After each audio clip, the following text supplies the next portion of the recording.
Salut les amis, aujourd'hui au menu on a un petit sauté de veau provençal aux olives. C'est un plat que les enfants aiment en général bien et qui est facilement accompagnable aussi bien par des légumes que par des féculents, donc je vous le conseille vivement. Donc on a besoin de quelques oignons, une bonne boîte de fond blanc de veau, des olives vertes, un peu de romarin là-haut, vin blanc, huile d'olive, concentré de tomate, un petit peu de thym, de piment d'Espelette, sel, poivre, un peu d'herbe de Provence, de farine pour la liaison, un petit peu de laurier et enfin on a pris une petite chair de tomate. On a besoin de 30 kg de viande maximum pour 200 personnes, ce qui représente 2 à 3 morceaux de viande de 50 à 60 grammes en moyenne.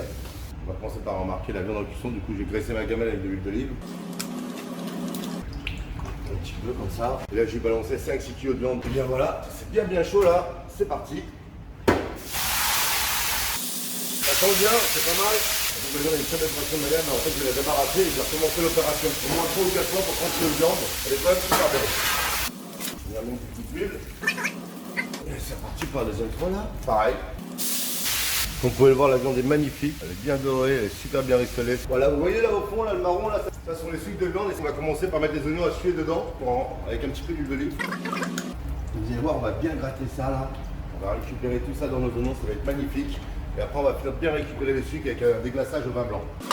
Bien chaud là, tout ça, super. Comme là, on va déglacer au vin blanc. Pour vraiment finir de décoller les sucres. On va laisser réduire presque à sec. Vous voyez, il n'y a plus rien au fond qui colle. On a décollé tous les sucres, tout est dans les oignons. On va y mettre de viande. Simplement comme ça. C'est le temps de mettre la farine dedans. Simplement aussi comme ça. Environ 1,7 kg. C'est du sport ça le matin, 6 h du matin. Maintenant, il n'y a plus qu'à rajouter tous ces éléments dedans. Je vais commencer par la chair de tomate. On va faire quelque chose d'assez tomaté quand même. Le concentré. Et c'est parti, on mouille. Voilà, là j'ai mouillé à hauteur. Maintenant je vais rajouter tous ces ingrédients. Un peu d'herbe de Provence. Voilà, on peut être un peu plus généreux quand même, on n'hésite pas parce que pour mettre du goût, pointe de thym, bonne dose de romarin. Bon, ça peut paraître beaucoup, hein, mais vu la quantité, c'est pas énorme. Ça sent déjà très bon.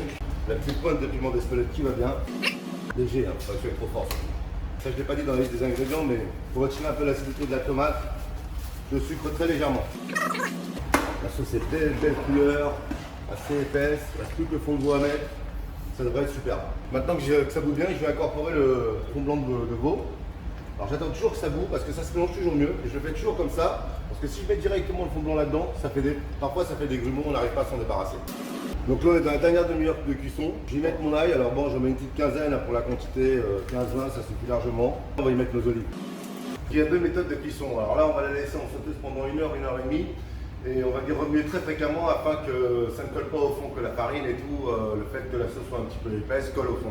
Et sinon il y a la deuxième méthode, c'est de la mettre au four pendant 1 heure et demie aussi, c'est exactement la même chose, dans un gros bac gastro fermé. Et vous allez voir à 160 degrés, ça sera parfait, ça sera magnifique aussi. Comme d'habitude, je vous mettrai la recette pour 88 personnes dans le descriptif sous la vidéo. On va contrôler la consistance de la sauce avant de goûter l'assaisonnement. Ah ouais, le trait ne bouge pas, c'est magnifique, elle est vraiment magnifique.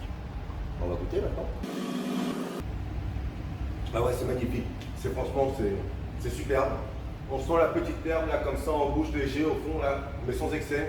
Et en plus, on a le petit goût d'olive là comme ça qui vient un peu titiller les papilles. C'est vraiment très bon. Je pense que les gamins vont s'éclater aujourd'hui. Et bien écoutez les amis, à bientôt pour une nouvelle recette sur Divico Cuisine. À bientôt les amis.